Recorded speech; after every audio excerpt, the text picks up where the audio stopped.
സ്തുതിയായിരിക്കട്ടെ. 2-ാം സങ്കീർത്തനം. കർത്താവിൻ്റെ അഭിഷിക്തൻ. ജനതകൾ ഇളകിമറിയുന്നതെന്തിന്? ജനങ്ങൾ എന്തിന് വൃഥമായി ഗൂഢാലോചന നടത്തുന്നു? കർത്താവിനും അവിടുത്തെ അഭിഷിക്തനുമെതിരെ ഭൂമിയിലെ രാജാക്കന്മാർ അണിനിരക്കുന്നു. ഭരണാധിപന്മാർ കൂടിയാലോചിക്കുന്നു.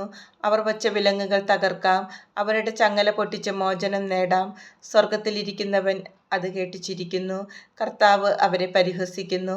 അവിടുന്ന് അവരോട് കോപത്തോടെ സംസാരിക്കും, ക്രോധത്തോടെ അവരെ സംഭീതരാക്കും. എൻ്റെ വിശുദ്ധ പർവ്വതമായ സിയോനിൽ ഞാനാണ് എൻ്റെ രാജാവിനെ വാഴിച്ചതെന്ന് അവിടുന്ന് അരുളിച്ചെയ്യും. കർത്താവിൻ്റെ കൽപ്പന ഞാൻ വിളംബരം ചെയ്യും.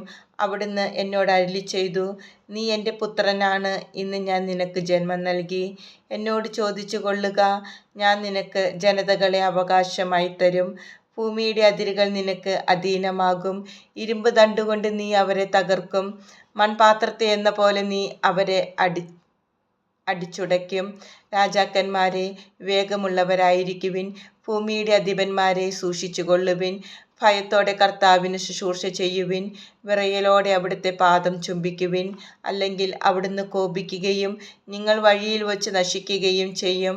അവിടുത്തെ കോപം ക്ഷണത്തിൽ ജ്വലിക്കുന്നു. കർത്താവിൽ ശരണം വയ്ക്കുന്നവർ ഭാഗ്യവാന്മാർ.